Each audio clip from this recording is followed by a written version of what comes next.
Well, in retrospect, Iran threatening President Trump twice that we know of, attempting to assassinate him, was probably not the best idea for the regime. Just saying. Greetings, friends. Welcome to the program. Sam at what'srightshow.com is my email, at What's Right Sam on X. Producer Robbie and I, a touch sleep deprived. I'm not going to lie. I get it. Well, we've been monitoring the situation. And yeah, well, so of course, 9:45 Tehran time on Saturday in the morning. Well, that's the key thing. In the morning, typically these raids all have happened at night. And I think it's one of the reasons why the Ayatollah and his top henchmen were all at ease meeting together in basically the White House, or the compound, the Ayatollah's palace there in the heart of Tehran. This is unbelievable. And the strikes. So look, I mean, the reactions, I want to react to the reactions. Because, of course, two things, as I always say here on this program, two things can both be true at the same time. We can be concerned about foreign intervention. We can be concerned about it. But we also can recognize that this is not the same State Department and not the same military that we had under George W. Bush. Certainly not the same military that we had under Obama and Biden. These people are playing a whole different game. And the consulate, the attack on the consulate is another example of this. In Pakistan, that's right. I mean, the attack there, where a mob storms the embassy, under the Clinton regime, the Obama-Clinton regime, we would have had another Benghazi. We would have had endless dithering. What should we do? What can we do? Can we respond? Wait, we got, running it up the chain of command, having a bunch of, DC, Ivy League educated nincompoops deciding what to do. Nope, we got a command strike. Hey, consulates under attack, fire shots. And the crowd of militants dispersed. And that's the same way that this, so far that I see, that we have not yet witnessed a true conservative prosecution of a conflict, of a war. Not in my lifetime. Now, I would describe the Trump policy here, the approach to this, as giving zero you-know-whats about what the UN thinks, what the media think, what experts believe. Trump appears to be extremely well informed. If you doubt that, I mean, I'm sorry, I don't know what to tell you. The proof is in the pudding. Meaning, the intel is good.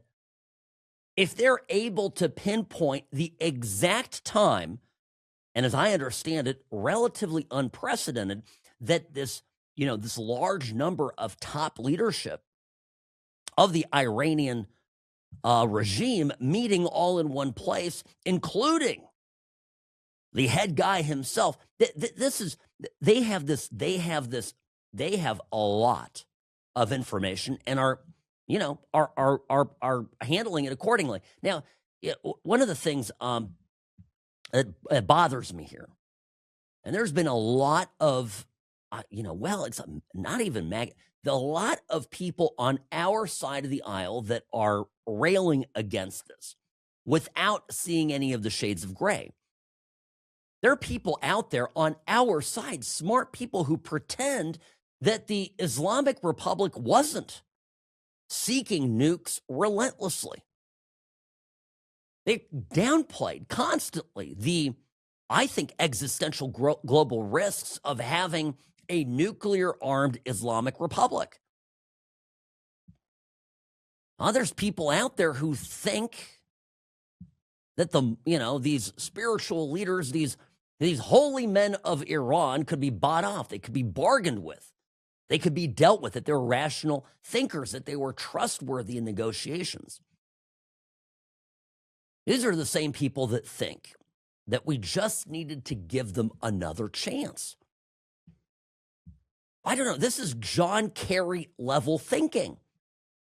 Now, there's another component that's, I'm sorry, I mean, just the Iranian people are different from Iraq. You can't compare it.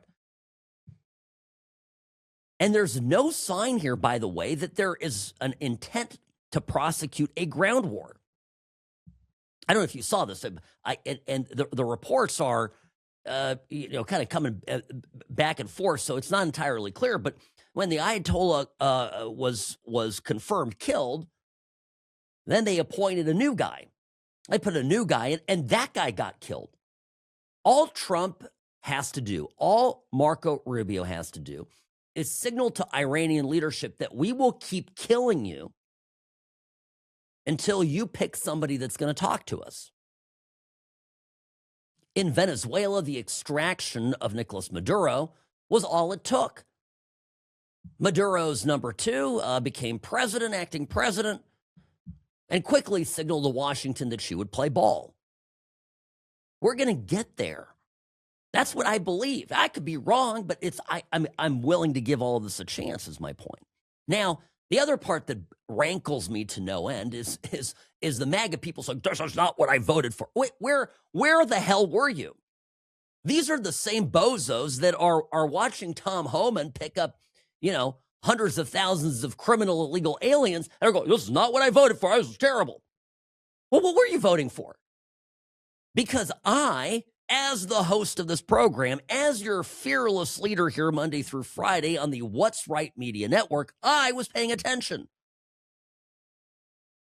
And I can tell you that thematically, if we're going to talk about Iran, thematically, Trump consistently spoke about bombing them to smithereens.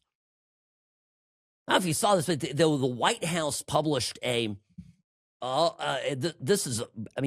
in June of 2025, when we were in the midst of the first operation, there was a great a piece that they put up on the White House website. And it talked about all the times, all the quotes that Trump made, the pledges that he made to be tough on Iran. It goes for it. This is back in, let's go back to before the election, right? How's this?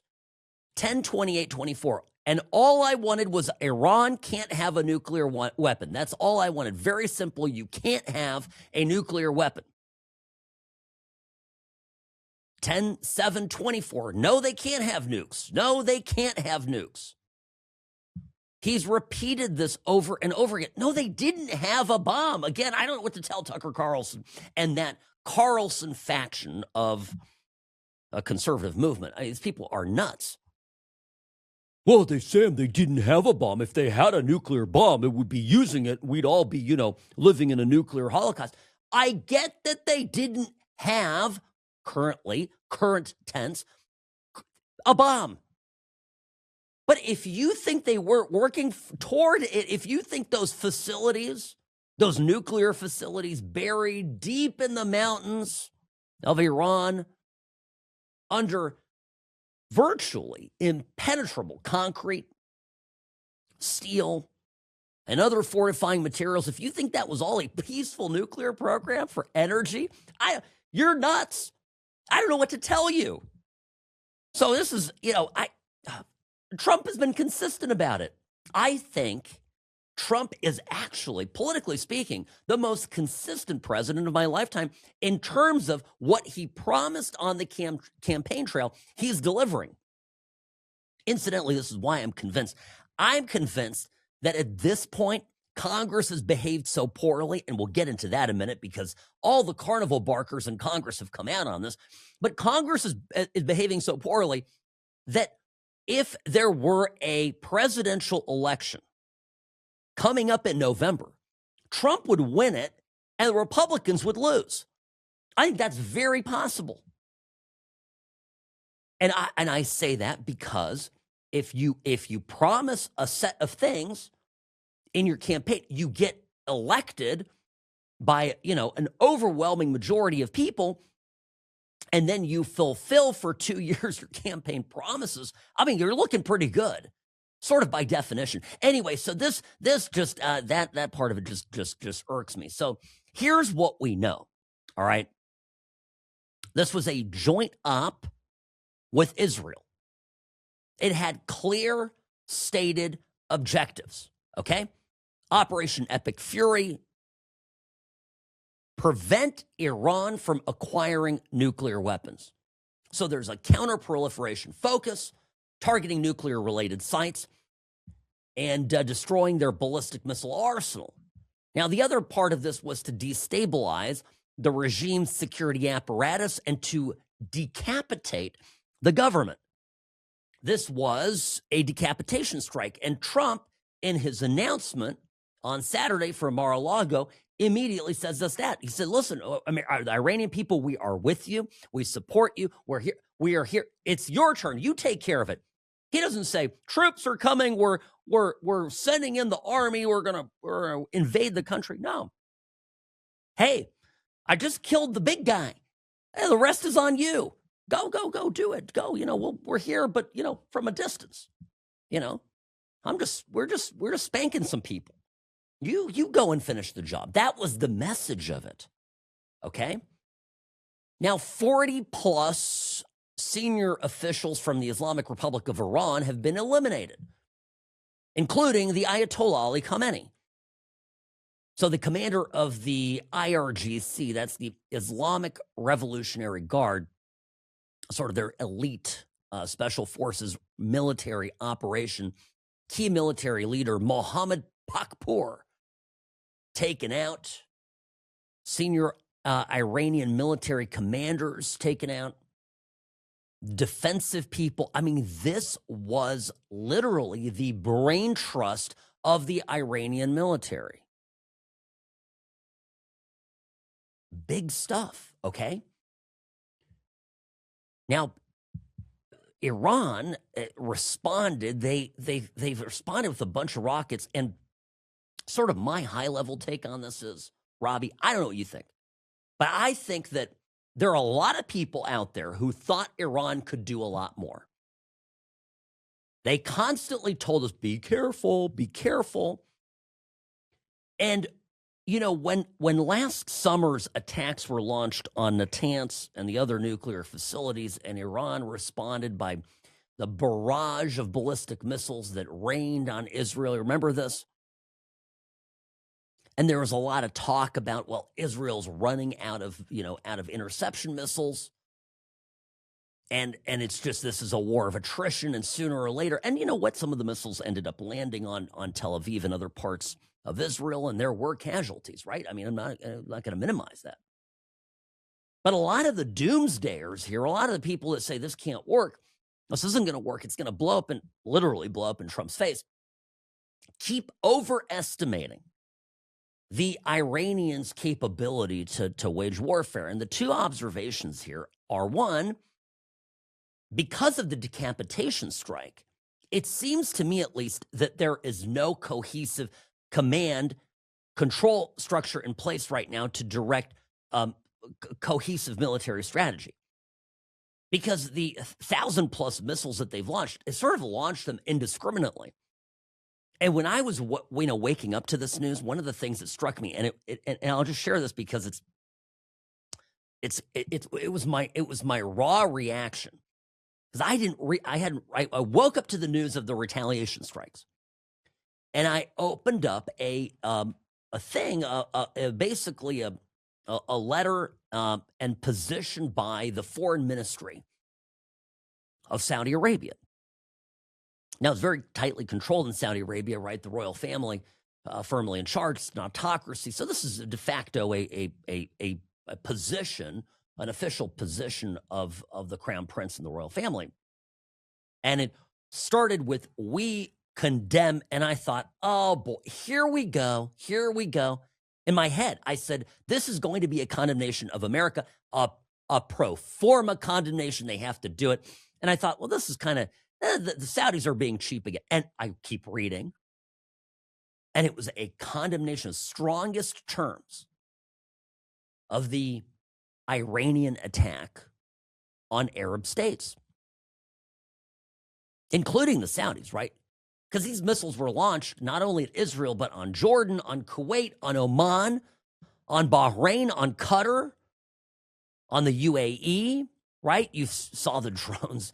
And by the way, everybody's talking. They keep talking. The people that the Iran lovers, and they're out there. Jason Hinkle, right?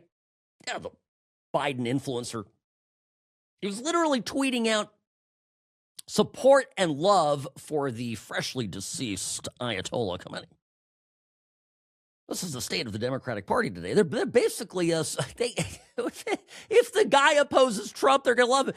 Trump could time travel to 1938 and take out Hitler, and the Democratic Party would start supporting Hitler. You know what? The Nazis, this program of genocidal extermination that they're planning really could be good for society. They would come out in support of this.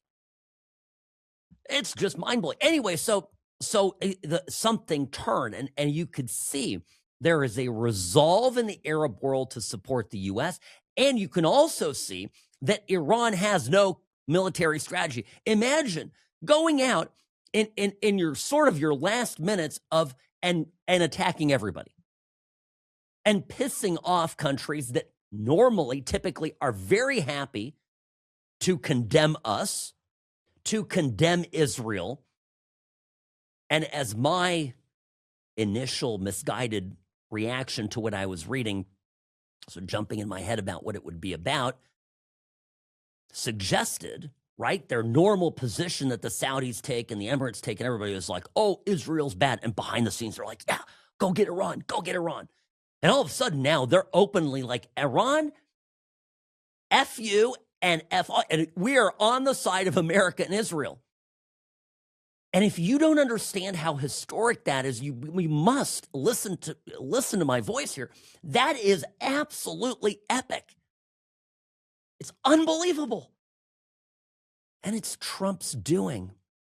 And I'm sick and tired of people going, but Jared Kushner, the son-in-law, the unqualified son-in-law going to the Middle East, and that Witkoff guy, the Steve Witkoff, these people are putting together.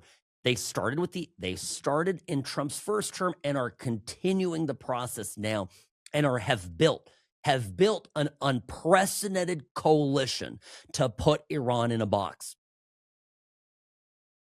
Now, this is not about just Iran. Trump is playing chess, not checkers. Everything here that this government is doing, that this administration is doing, has a purpose and a logical order. Venezuela had to precede this, and I'll explain that when we get back here in a moment. Venezuela had to precede this. Certainly, now this has to precede solving the issue with Russia, solving the Ukraine question, and then turning all eyes and attention to the Chicoms.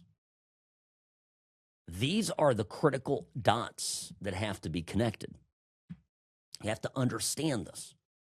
And so for everybody that's saying, but, what do we care about fighting a war? And, we're just doing this for Israel. Folks, we are reclaiming the rightful and moral spot as the superpower of the world, not the multipolar, bipolar foreign policy propagated by Obama and his merry band of miscreants. No, this is a new dawn for America. And for all the, freedom-loving and, good people out there, and freedom-loving, for all the people that don't want to wage war against us and want to trade with us and want to work with us, this is great news. But, for the people that want to see our destruction, it's not. And that's really how you must look at this. All right, quick break here. Sam Mirejovsky on the What's Right Media Network, the What's Right Show, brought to you by Sam and Ash Injury Law. In a crash, call Sam and Ash 800-304-2000 because you deserve what's right. I'm the best. Personal injury law has been the same for a long time. The best. Big egos, greed, and sleazy schemes. We've had enough. Welcome to Sam and Ash, the new standard for personal injury law, where things are done the right way, because you deserve a team that delivers real support and results. When you have both, your whole world can change. Sam and Ash Injury Law, because you deserve what's right. Rarely wrong, always right. Sam Mirejovsky here behind the What's Right microphone. Greetings, friends. Happy Monday. And of course, this program is always brought to you by Sam and Ash Injury Law. As I say here every day, don't handle your injury case on your own. It's not a DIY project, okay? You can't just watch a YouTube video.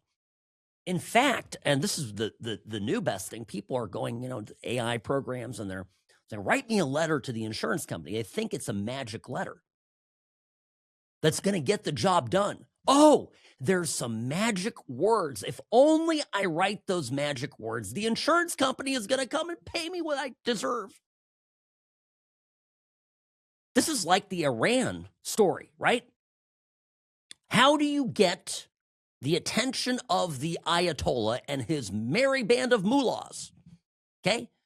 You drop a bomb on them when they don't do what you tell them to do. And that's what we do. We go to court and we win. And we do that so when it comes to your case, statistically, we probably won't have to. But the threat of it is what gets them to pay. There is a huge misconception that it's magic words. Oh, Sam, AI is going to take away your job. You keep talking about AI. No, because for the at least, constitutionally foreseeable future, there's still 12 people on a jury. There's still a judge. There's still human beings. And I still have to be persuasive when I talk to them. Now, you may disagree with my politics. You may think I'm wrong all the time, which I am occasionally. I am wrong, and I admit it. But rarely wrong, always right. Here I am, but I am one thing, and that is persuasive. I'm good at what I do. And it's the threat of that keeps insurance companies in line and keeps them honest. So look, you get into an injury case, don't do it on your own, because what are you going to threaten them with? Small claims court or representing yourself in trial? Yeah, ChatGPT is not going to make your opening and closing arguments for you, okay? They're not. So don't do that. Sam Mirejovsky here for Sam and Ash Injury Law, 800-304-2000. 800-304-2000, samandashlaw.com, because you deserve what's right. Robbie, thank you for reminding me of this. Even the Palestinian Authority have now condemned Iran's retaliatory strikes on U.S. allied Arab states.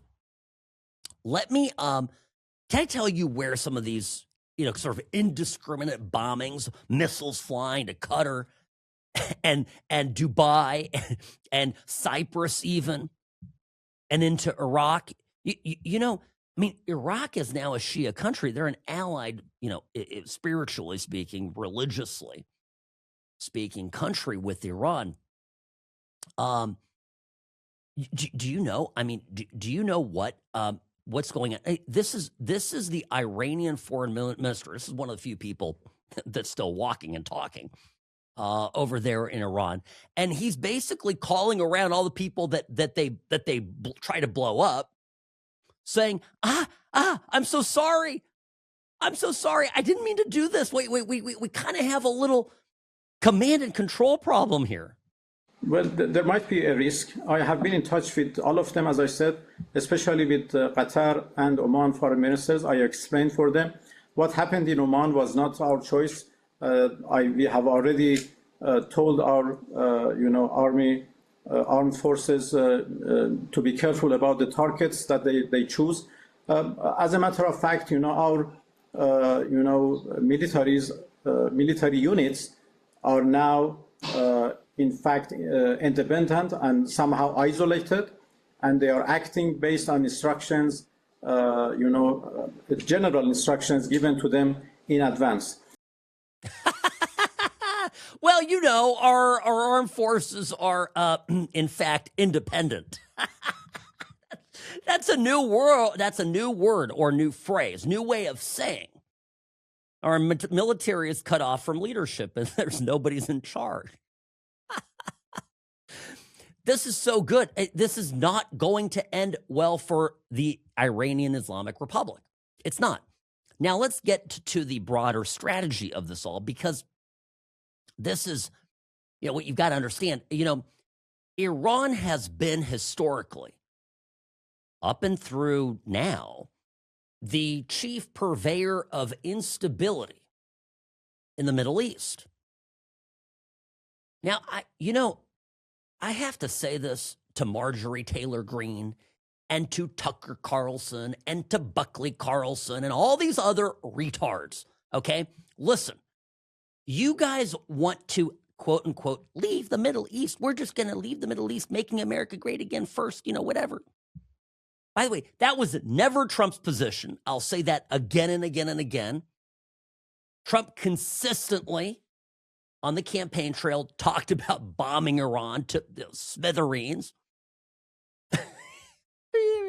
He talked about it all the time. But anyway, to all the people that say that, do you realize how short-sighted it is to withdraw from the Middle East and allow, for example, Iran, a significantly larger by orders of magnitude country to Israel, to just take over and make the entire Middle East a powder keg?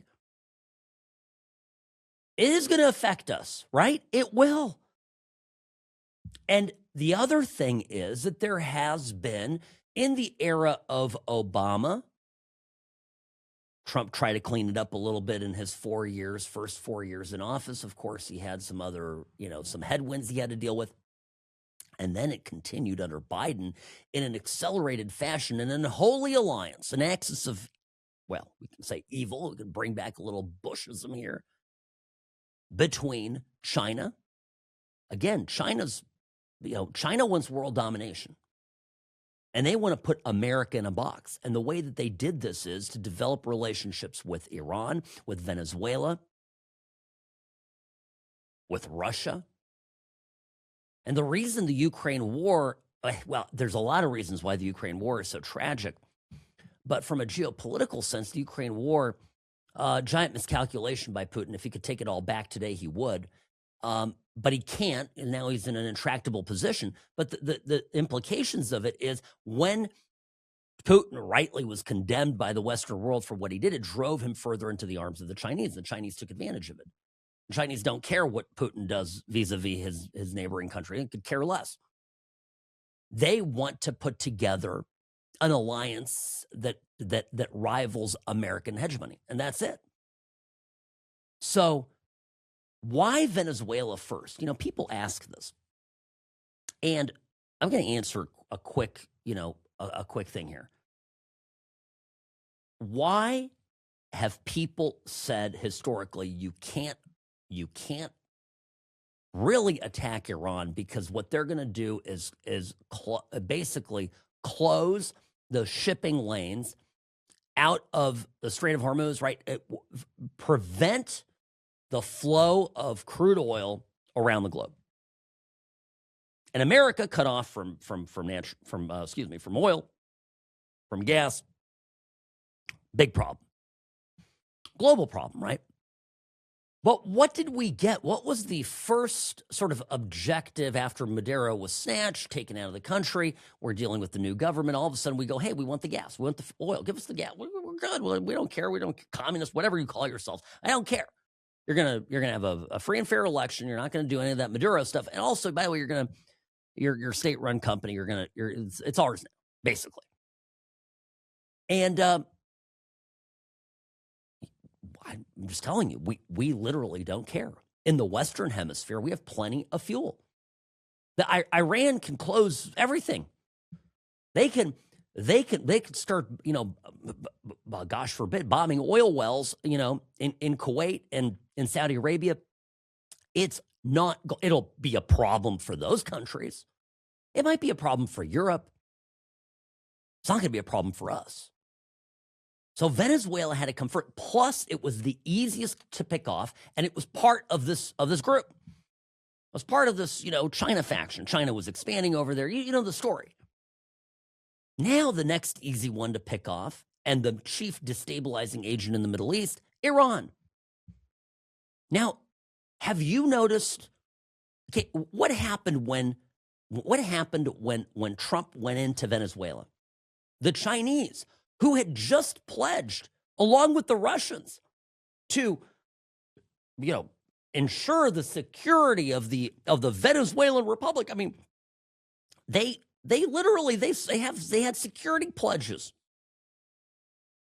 What did the Chinese did? What they sent out a strongly worded letter.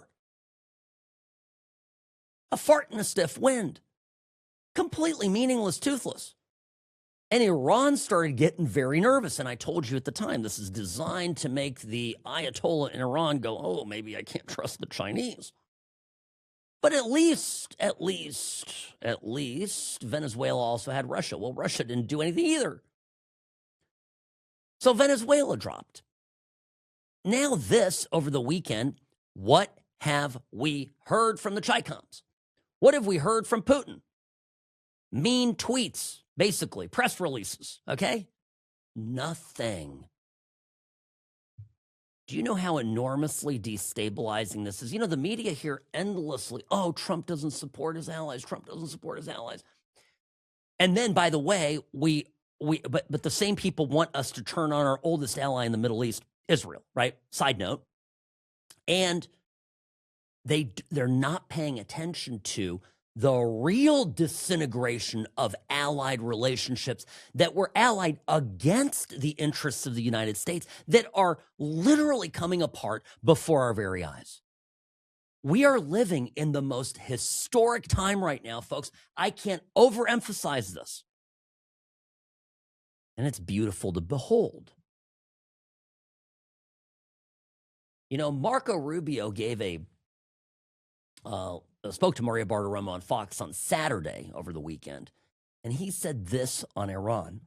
But if what they want is a secret program buried in the mountain where no one can see it and inspectors can only come when they say they can come, if that's what they want, then they're going to have big problems, because this is a dangerous, violent, radical regime. Not the Iranian people. We have no problem. We didn't hit Iranian people last night. We hit nuclear facilities. And if what they want is some secret program that looks nothing like the civil nuclear programs around the world, it looks a lot like you're trying to build a bomb, they're going to continue to have problems, not just with us, but with many other countries in the world.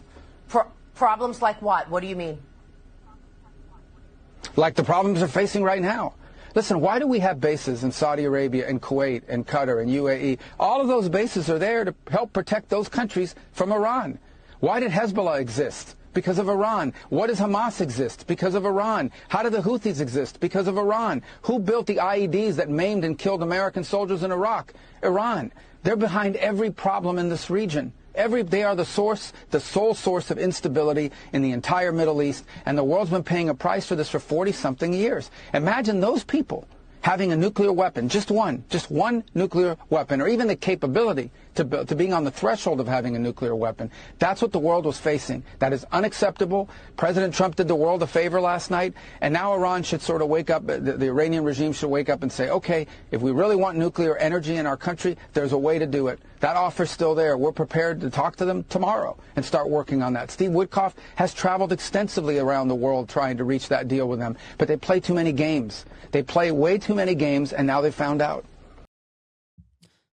What's the takeaway from this? Number one, the United States of America under Donald J. Trump backs its allies. Number two, we mean what we say. When Marco Rubio or any of his diplomatic representatives show up and talk to you as a country and they make a threat, they will carry out on the threat if you don't listen. Do you think, I'm asking this, do you think this will have an effect on Putin? Now, I don't, the U.S. is not going to come in and bomb Russia because, number one, Russia actually has a more formidable military, okay, not in terms of ground readiness, but simply because they do have a nuclear capable, arsenal, right? And they have some interesting, the Oreshnik missiles are interesting, and supposedly, hypersonic. So there are some concerns with Russia that you have to be cognizant of.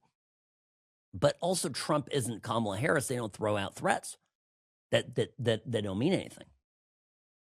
And Putin's got to, he's going to have to. I keep saying this. He's going to have to come to the table some way, somehow. And when he does, and watch the U.S. media, the reaction. This is me getting ahead of all of this, but trust me, I'm going to be 1,000% right about this. The U.S. media, when America welcomes Putin back in the fold, as we should, because we need to peel him away from China, the media is going to scream about Trump being a bought and paid for Russian Putin stooge because it, quote unquote, sells. And, to low IQ people who aren't thinking more than a foot ahead and just hate Trump and, have TDS, ravaging their brains is, Putin. We have really advanced thinking in our State Department and in our military right now. It's beautiful to behold. And I'm here for it. I mean, I don't know about you. I'm absolutely here for it. Now, look, it's absolutely, by the way, there's a lot of fake news floating around. Like, for example, over the weekend, somebody began sharing news that Israeli dentists, Mossad agents, had infiltrated dental offices in the capital of Tehran, and that they were implanting in the fillings of top Iranian leadership GPS trackers. That's some sort of like they're really. I think this must have started as some kind of a anti-Semitic trope. These Jewish doctors putting in devices into people's fillings. I don't know. Now, can I tell you what I love about this? I hope the Iranians are in part a little bit wondering if it's true. And because they're not just their military apparatus, but also their intelligence apparatus has been decimated right now, the level of paranoia in the organization is high. It reminds me of the Hezbollah pager incident. Remember when the top commanders, all the top guys, 2,000 top people in Hezbollah all had the same pager model that it turns out had been sourced straight from the Mossad and carried in it an explosive device, and they all went off at the same time. And these people lost, hands, they lost their balls, they lost their lives. Now when they have a top parade, Hezbollah parade, a bunch of guys limping around, with chunks of them missing, and those are the lucky ones. But what was the effect of it other than, just making it impossible for Hezbollah to launch a strike right before they were all planning to do it? The distrust that it sowed, and now they were basically, the whole idea behind operating with pagers was that it was low tech, lo-fi, kind of just hiding under the, hey, okay, we're just paging each other. We're not voice, not anything. And so it bombed them straight into the Stone Age is my point. Like they had to go back to writing paper notes and sending smoke signals. Tough to organize anything. And that's going to be the state of the Iranian regime at this point. So I don't know how it all plays out. But if you are at all persuaded by Tucker Carlson or Marjorie Taylor Greene, look, let me tell you something. Your loved one could be on an airplane, like planes that were, taken out of the sky. I mean, you think about TWA, you think about Pan Am, you think about, the American lives killed, innocent lives that weren't anywhere near the Middle East that were eliminated because Iran fed money, resources, know-how, technical know-how to their proxies. Well, and this is right. I understand, right? We got Gaddafi and other, but there's been death around the world. The Beirut U.S. embassy bombing, the Marine barracks bombing in '83, 1985. That was the TW flight hijacking, right? 92, bombing of Israeli embassy in Buenos Aires, the Jewish community center in Buenos Aires. The entire country of Lebanon has been unstable. Khobar Towers, right? It's just scratching the surface. All right, folks, I got to run more on this tomorrow. Sam Mirejovsky behind the What's Right microphone. Sam at what'srightshow.com. Of course, get the podcast wherever you are. What's Right Show, wherever you get your podcasts. Click to subscribe so you get the show right away, first thing in the morning. See you Monday.